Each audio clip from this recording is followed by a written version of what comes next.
Welcome to Pratap classes. दोस्तों, Pratap classes के YouTube channel पर आपका स्वागत है। आज है 21 जनवरी 2026 और 21 जनवरी 2026 के जितने भी इंडिया और वर्ल्ड के जो करंट अफेयर्स के क्वेश्चन बनते हैं, आज उनका अपने डिस्कशन करेंगे।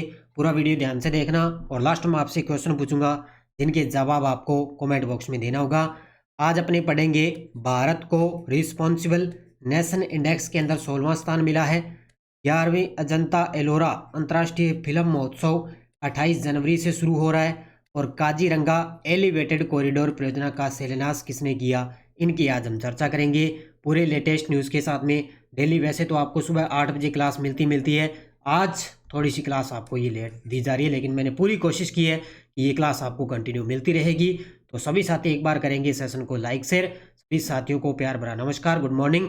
और जो भी साथी bank, UPSC, SSC GD, RAS, railway, first grade, ऐसे एग्जाम, ईयूआरओ, एलडीसी, वनपाल, कोई भी एग्जाम हो, डेली आपको ये करंट अफेयर्स की क्लास आपको मिलती रहेगी। कल आपको क्लास नहीं मिली थी तो कल वाला करंट और आज वाला करंट एक साथ कवर करेंगे तो आपका अच्छे तरीके से क्लियर हो जाएगी। तो अब करते हैं स्टार्ट आज की क्लास।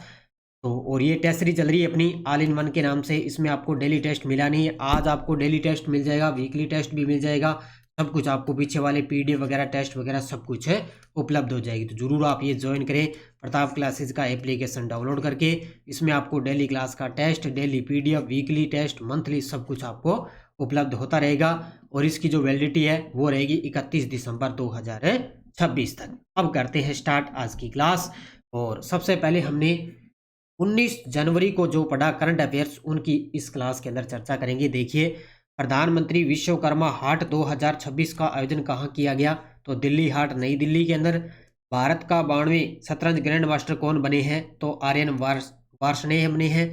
केंद्रीय विद्युत मंत्री मनोहर लाल द्वारा घोषित भारत विद्युत शिखर सम्मेलन 2026 का आयोजन कब और कहाँ किया जाएगा? 19 से 22 मार्च 2026। कहाँ पे? नई दिल्ली में। आंध्र प्रदेश के काकीनाडा में दुनिया की सबसे बड़ी ग्रीन अमोनिया परियोजना की मेजबानी की जाएगी। यह परियोजना किससे संबंधित है? हरित ऊर्जा से संबंधित। टॉयलर पर्यावरण पुरस्कार 2026 किसे दिया गया? तो बी किर्स को। 2025 में व्यक्तिगत 4 पहिया ईवी अपनाने में सबसे अधिक हिस्सेदारी दर्ज करने वाला राज्य कौन सा है? वो है केरल। तो ये थे हमने 19 जनवरी को जो लास्ट अंतिम बार पढ़ा, उन क्वेश्चनों को एक बार हमने रिवीजन कर लिया ताकि अच्छे तरीके से पढ़ते रहें। टेस्ट सीरीज मैंने बता दी, प्रताप क्लासेस का ऐप डाउनलोड करके टेस्ट सीरीज आप जरूर ज्वाइन कर सकते हो। अब हम करते हैं स्टार्ट 20 से 21 जनवरी। तो अब करते हैं स्टार्ट। तो सभी साथी जितने भी लाइव जुड़े हुए हैं एक बार सेशन को करेंगे लाइक शेयर।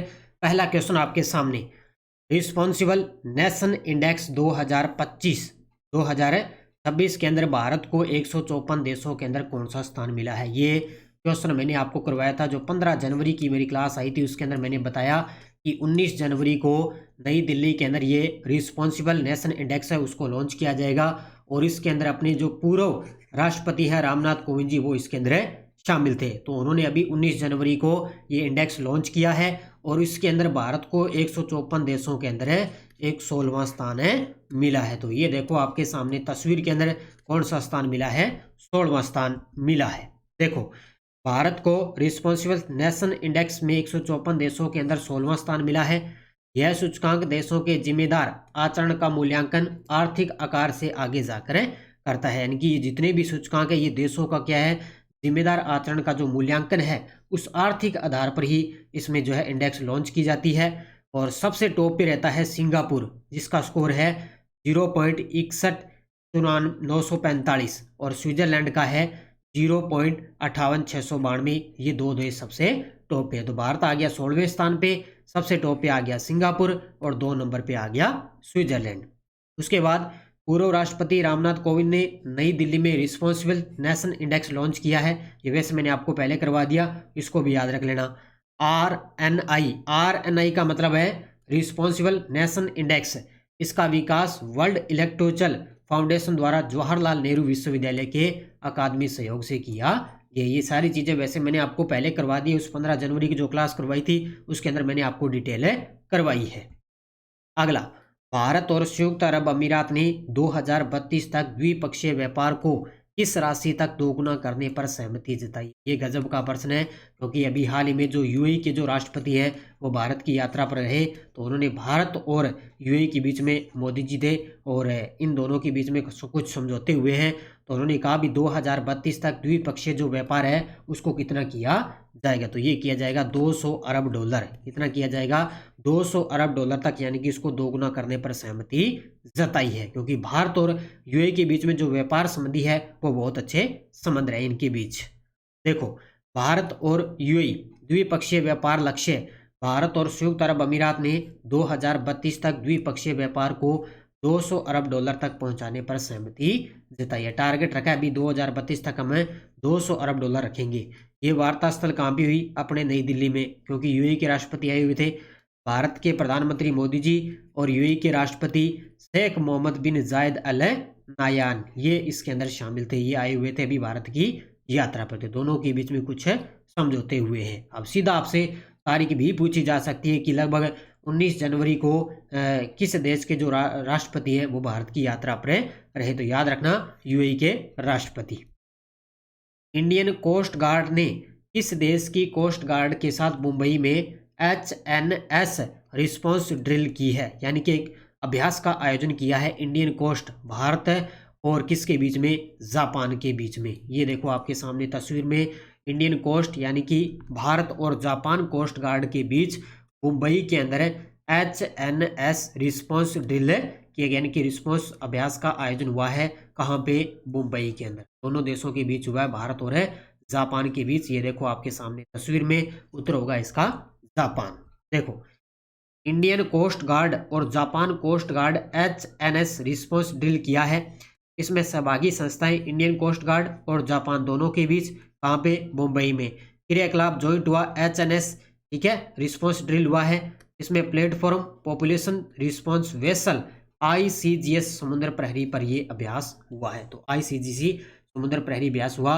इसका उद्देश्य इंडो पैसिफिक साझेदारी के बीच ऑपरेशनल कोऑर्डिनेशन को बढ़ावा देना, आपदा की तैयारी को मजबूत करना और समुद्री सुरक्षा और पर्यावरण सुरक्षा सहयोग को बढ़ावा देना। ये इन दोनों देशों के बीच में मुख्य उद्देश्य है। अब ज़्यादा इसके बारे में डिटेल नहीं आएगी, या तो स्थान पूछा जाएगा या किन देश के साथ हुआ है ये आपसे पूछा जाएगा। बाकी डिटेल इसके बारे में ज़्यादा आपसे नहीं पूछी जाएगी। 11वें अजंता एलोरा अंतर्राष्ट्रीय फिल्म महोत्सव में पद्म पाणि पुरस्कार से किसे प्रदान किया जाएगा? अब ये देखो, पद्म पाणि पुरस्कार है वो किसे प्रदान किया जाएगा? स्टार्ट होने जा रहा है 11वें अजंता एलोरा अंतर्राष्ट्रीय फिल्म और महोत्सव। ये स्टार्ट होगा 28 जनवरी से लेकर 11 फरवरी 2026 को। कहाँ पे? छत्रपति संभाजीनगर महाराष्ट्र के अंदर इसकी शुरुआत होगी, ठीक है। तो इसके अंदर जो पद्म पाणि पुरस्कार है वो किसे दिया जाएगा? तो इलिया राजा को। ऑप्शन नंबर सी किसको दिया जाएगा? इन्होंने क्या है, संगीत जगत के अंदर अपनी दीर्घकालीन जो कालजी इनका योगदान है वो अच्छा रहा है, तो इलिया राजा को मिलेगा 11वें अजंता एलोरा अंतर्राष्ट्रीय फिल्म महोत्सव में पद्म पाणि पुरस्कार से सम्मानित किया जाएगा। जब ये महोत्सव स्टार्ट होगा तब इनको ये अवार्ड मिलेगा। चयनित व्यक्ति वरिष्ठ संगीतकार इलिया राजा। पुरस्कार का नाम पद्म पाणि पुरस्कार। किस क्षेत्र में? भारतीय फिल्म संगीत क्षेत्र के अंदर अवार्ड मिलेगा। कारण संगीत जगत में दीर्घकालीन एवं कालजयी योगदान इनका रहा। और आयोजन का नाम 11वां अजंता एलोरा अंतर्राष्ट्रीय फिल्म महोत्सव। यह महोत्सव विश्व सिनेमा और भारतीय कला उत्कृष्टता का प्रमुख मंच है। ये आपको याद रखना है अच्छे तरीके से। 28 जनवरी से ये स्टार्ट होगा और 1 फरवरी 2026 तक चलेगा। तो इसका 11वां संस्करण होगा महात्मा गांधी मिशन छत्रपति संभाजीनगर महाराष्ट्र के का आयोजन होगा 11वां अजंता एलोरा अंतर्राष्ट्रीय film. Centre for development of telematics यानी कि C.DOT को किस पुरस्कार से सम्मानित किया जाएगा? ये RPSC का बड़ा पसंद का प्रश्न है और लगभग RPSC इस प्रश्न को पूछती है, क्योंकि C.DOT है ना बहुत गजब की संस्था है और हर बार यहाँ से प्रश्न बनता ही बनता है। तो centre for development of telematics C.DOT को कौन सा पुरस्कार मिला? Skoch award 2025। कौन सा मिला है? स्कोच अवार्ड 2025 मिला है C.DOT को। अब की बार याद रखना इसको अच्छे तरीके से, क्योंकि RPSC मुझे लग रहा है फर्स्ट ग्रेड के अंदर या आपसे क्वेश्चन पूछ सकती है। SI वाले भी खास तौर से ध्यान में रखना भाई। देखो डिटेल, संस्था का नाम centre for development of telematics C.DOT। इनको मिला है कौन सा पुरस्कार? Skoch award 2025। कौन सा? 104वां स्कोच शिखर सम्मेलन हुआ जहां पे इनको ये अवार्ड दिया गया। क्या कारण रहा? सेल ब्रॉडकास्ट सॉल्यूशन तकनीक के लिए इनको ये पुरस्कार मिला। सेल ब्रॉडकास्ट सॉल्यूशन एक राष्ट्रीय आपदा और आपातकालीन चेतावनी का मंच है, इसमें नागरिक और तक त्वरित और प्रभावी चेतावनी संदेश पहुंचाने में सहायक है। तो ये जितनी भी आपदा आपातकालीन जो चेतावनी है वो नागरिकों तक मिलती रहे, तो उनको ये सहायक रहेगी। तो इसलिए 104वें स्कोच शिखर सम्मेलन में C. को स्कोच अवार्ड 2025 से मिला है। जनवरी 2026 में अमेरिका के राष्ट्रपति डोनाल्ड ट्रंप ने किसे नोबेल शांति पुरस्कार पदक स्वीकार किया? ये गजब का प्रश्न है। हमने पढ़ा था भी शांति का जो नोबेल पुरस्कार अब की बार जो है डोनाल्ड ट्रंप को मिलेगा, लेकिन किसको मिला? मारिया कोरोना ये मोचाडो है, इनको मिला था शांति का नोबेल पुरस्कार। लेकिन अब इन्होंने अपना जो पुरस्कार है वो किसके साथ साझा किया है? राष्ट्रपति, अमेरिका के जो राष्ट्रपति है डोनाल्ड ट्रंप है, उनके साथ साझा किया है। तो अमेरिका के जो राष्ट्रपति हैं डोनाल्ड ट्रंप, उन्हें किसे नोबेल शांति पुरस्कार का पदक स्वीकार किया? तो मारिया कोरिना मचाडो। इन्होंने कहा कि मैं जो अपना जो नोबेल शांति पुरस्कार है वो अमेरिकी राष्ट्रपति डोनाल्ड ट्रंप को सौंप रही हूँ। इन्होंने खुद अपना ये पुरस्कार इनको सौंप दिया। तो डोनाल्ड ट्रंप और नोबेल शांति पुरस्कार पदक जनवरी 2026 सार्वजनिक रूप से प्रमुख व्यक्ति डोनाल्ड ट्रंप अमेरिका के राष्ट्रपति और मारिया कोराना मचाडो जो वेनेजुएला की विपक्षी नेता है। इन्होंने कहा भी अब की बार इनको मिलना था, लेकिन अब इन्होंने ये पुरस्कार इनको सौंप दिया। मुख्य घटना, डोनाल्ड ट्रंप ने मारिया कोरिना मचाडो से नोबेल शांति पुरस्कार का पदक भी स्वीकार है कि ये पहली बार इस प्रकार की घटना देखी गई है भी किसी शख्स ने इस प्रकार का पुरस्कार वो किसी दूसरे को सौंपा है। तो ये इतिहास में पहली बार हुआ है जब किसी नोबेल पुरस्कार विजेता ने स्वेच्छा से अपना पदक किसी अन्य व्यक्ति को सौंपा है। तो ये गजब का प्रश्न है, भी इसको अच्छे तरीके से याद। MSME मंत्रालय द्वारा प्रौद्योगिकी केंद्र हिमाचल प्रदेश के किन जिलों में स्थापित किए जाएंगे? MSME मंत्रालय द्वारा जो प्रौद्योगिकी केंद्र है वो हिमाचल प्रदेश के 2 जिलों के अंदर स्थापित होंगे। कौन कौन से जिले हैं? एक तो है हिमाचल प्रदेश का ऊना और एक है सोलन। ये 2 जिले हैं जहां पे MSME मंत्रालय द्वारा प्रौद्योगिकी केंद्र स्थापित किए जाएंगे। हिमाचल प्रदेश के 2 जिले ऊना और एक है सोलन जहां पे स्थापित होंगे। हिमाचल प्रदेश में MSME प्रौद्योगिकी केंद्र स्थापित होंगे। प्रयास, भारत सरकार द्वारा MSME प्रौद्योगिकी केंद्रों की स्थापना होगी। टोटल 2 जिले हैं, केंद्र हैं जहां पे पंडोगा ऊना जिला और परवाणु और सोलन जिला, ये हिमाचल प्रदेश के दोनों जिले हैं। टोटल अनुमानित लागत रहेगी 10 करोड़ रुपए। मुख्य उद्देश्य राज्य में औद्योगिक विकास को बढ़ावा देना, कौशल प्रशिक्षण प्रदान करना और रोजगार के अवसरों को सर्जित और मजबूत करना। हालांकि लगभग तो उद्देश्य तो कम ही चांस होते हैं एग्जाम में आते हैं, लेकिन सीधा प्रश्न आता है भी किन जिलों या किन क्षेत्रों के अंदर स्थापित होगा? तो मध्य प्रदेश का ऊना जिला और सोलन जिला, 2 जिलों के अंदर।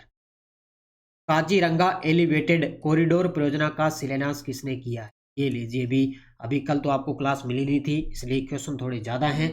तो अभी मोदी जी क्या है पश्चिम बंगाल और असम की यात्रा पर रहे थे, तो वहाँ पे क्या है काजीरंगा एलिवेटेड कॉरिडोर परियोजना का जो शिलान्यास है वो प्रधानमंत्री मोदी जी ने किया है। और काजीरंगा आपको पता है कहाँ पे है? और अभी आपको पता है कल परसों जो रीट SST का एग्जाम हुआ था उसके अंदर प्रश्न आया था वो सिंपली पाल वाला, जो अपने भारत का 107वां राष्ट्रीय उद्यान बनाना है सिंपली पाल उड़ीसा के अंदर है, वो प्रश्न आया था वो कहाँ पे है। इस प्रकार की जो चर्चा के अंदर होते हैं ना वो निश्चित तौर से प्रश्न आता है। अब सीधा इस प्रकार का आगे प्रश्न आ सकता है काजीरंगा राष्ट्रीय उद्यान कहाँ पे है? असम के अंदर है, ध्यान में रखना। देखो काजीरंगा एलिवेटेड कॉरिडोर परियोजना और साथ में अमृत भारत एक्सप्रेस ट्रेन की भी शुरुआत की है। शिलान्यास प्रधानमंत्री मोदी जी 18 जनवरी 2026 को कहाँ पे? असम के अंदर। परियोजना काजीरंगा एलिवेटेड कॉरिडोर जिसमें लागत है 6,997 करोड़। कितनी है? 6,957 करोड़ इसकी लागत इसकी रहेगी। उद्देश्य वन्य जीवों की सुरक्षित आवाजाही सुनिश्चित करना, सड़क दुर्घटनाओं में कमी लाना, बेहतर कनेक्टिविटी प्रदान करना, पर्यटन और रोजगार को बढ़ावा देना, ये इसका मुख्य उद्देश्य है। और इसी के साथ पहल की गई कि 2 अमृत भारत एक्सप्रेस ट्रेनों को वर्चुअली रवाना भी किया है। और अभी आपको पता है मोदी जी ने पश्चिम बंगाल से क्या है भारत की पहली स्लीपर ट्रेन की भी शुरुआत कर दी। वो क्वेश्चन मैं आपको कल करवाऊंगा अच्छे तरीके से डिटेल के बारे में, ठीक है? तो इसको अच्छे तरीके से याद रख लेना। अब देखो आपके सामने वन लाइनर करंट, पहला है 2 दिवसीय शिवस्तुक गुस्तौर महोत्सव लद्दाख के शिवस्तुक मठ के अंदर बनाया गया। देखो किस प्रकार का प्रश्न है। अब इस प्रकार का याद रखना भी 2 दिवसीय जो गुस्तौर महोत्सव है वो लद्दाख के अंदर बनाया गया। युगांडा के चुनाव आयोग ने राष्ट्रपति योवेरी मुसेवेनी को 71.65% मतों के साथ विजेता घोषित है किया गया। तो युगांडा के चुनाव में राष्ट्रपति बने हैं कौन है? Yoweri Museveni. भारत के लोकपाल ने 16 जनवरी 2026 को अपना स्थापना दिवस मनाया। ये प्रश्न आया था अभी 4th ग्रेड के अंदर। ये जो पिछली बार बनाया गया था ना 16 जनवरी 2025 को, तो ये इसकी तारीख पूछी गई थी कि भारत के लोकपाल ने पहली बार अपना जो स्थापना दिवस है वो कब बनाया था। उसमें तारीख आई थी 4th ग्रेड में करंट के अंदर। तो याद रखना अब की बार भी 16 जनवरी 2026 को इन्होंने अपना स्थापना दिवस मनाया है। रेलवे मंत्रालय ने रेलवे सुरक्षा बल की इंस्पेक्टर चंदना सिन्हा को भारतीय रेलवे के स्रोत सेवा सम्मान अति विशिष्ट रेल सेवा पुरस्कार से सम्मानित की है। तो भारतीय रेलवे ने रेलवे सुरक्षा की है इंस्पेक्टर है कौन है? चंदना सिन्हा। इनको क्या है? भारतीय रेलवे का स्रोत सेवा सम्मान अति विशिष्ट रेल सेवा पुरस्कार से सम्मानित किया गया है। ये चारों के चारों अच्छे तरीके से पढ़ लेना। और ये टेलीग्राम ग्रुप है, कोई सूचना आप साथ ही आप टेलीग्राम जरूर ज्वाइन किया करो। कल मैंने सुबह ये अपडेट डाल दी थी भी कल आपको क्लास एक साथ मिलेगी, आज वाली और कल वाली। और आज सुबह मैंने क्लास ये डाल दी थी कि 9:30 पर आपको करंट अफेयर्स की क्लास आपको मिलेगी। टेलीग्राम जरूर आप ज्वाइन किया करो। और बहुत सारे विद्यार्थी पूछ रहे थे कि सर आपकी बुक आएगी। हमारी बुक नहीं आएगी, अभी बुक आएगी तो 1st ग्रेड की आएगी नानक क्लासेस के साथ। दोनों की कॉम्बो राजस्थान में मिलेगा और इंडिया इंटरनेशनल भी मिलेगा। अगर आपको पीडीएफ मिलती है, हमारी मंथली पीडीएफ आती है ऐप के अंदर, वो आप लेके अच्छे तरीके से अध्ययन कर सकते हो उसका। पिछले वीडियो का क्वेश्चन क्या था? अपार आईडी बनाने में देश का शीर्ष प्रदर्शन करने वाला बड़ा राज्य कौन बना है? तो वो बन चुका है छत्तीसगढ़ राज्य। बहुत सारे विद्यार्थियों ने बड़े गजब के जवाब दिए, उन सभी को बहुत बहुत शुभकामनाएं। अब देखो question for you, Pune grand tour 2026 के लिए गुडविल एम्बेसडर किसे बनाया गया है? विराट कोहली, रोहित शर्मा, MS धोनी, सचिन तेंदुलकर। इसका जवाब आपको देना है। तो ये थी आज की अपनी क्लास 20 और 21 जनवरी को। धीरे धीरे एक आधे और क्वेश्चन करंट के जो बचे हैं अब अपने आगे की क्लास में धीरे धीरे उसको कवर कर लेंगे। तो ये अपनी स्कूल व्याख्याता की करंट अफेयर्स की टेस्ट सीरीज चल रही है, राष्ट्रीय अंतर्राष्ट्रीय राजस्थान तीनों का करंट। इसमें जो वीकली टेस्ट है वो आज दोनों का अपलोड इसके अंदर हो जाएगा। और SI की करंट अफेयर्स की टेस्ट सीरीज चल रही है, CAT की चल रही है, और अभी जल्द ही करंट की LDC की भी टेस्ट सीरीज आपके लिए लॉन्च होने जा रही है। तो जरूर आप ये ज्वाइन करें अच्छे तरीके से। सभी साथी करेंगे वीडियो को जाते जाते लाइक शेयर। धन्यवाद। जय हिंद, जय भारत, जय राजस्थान।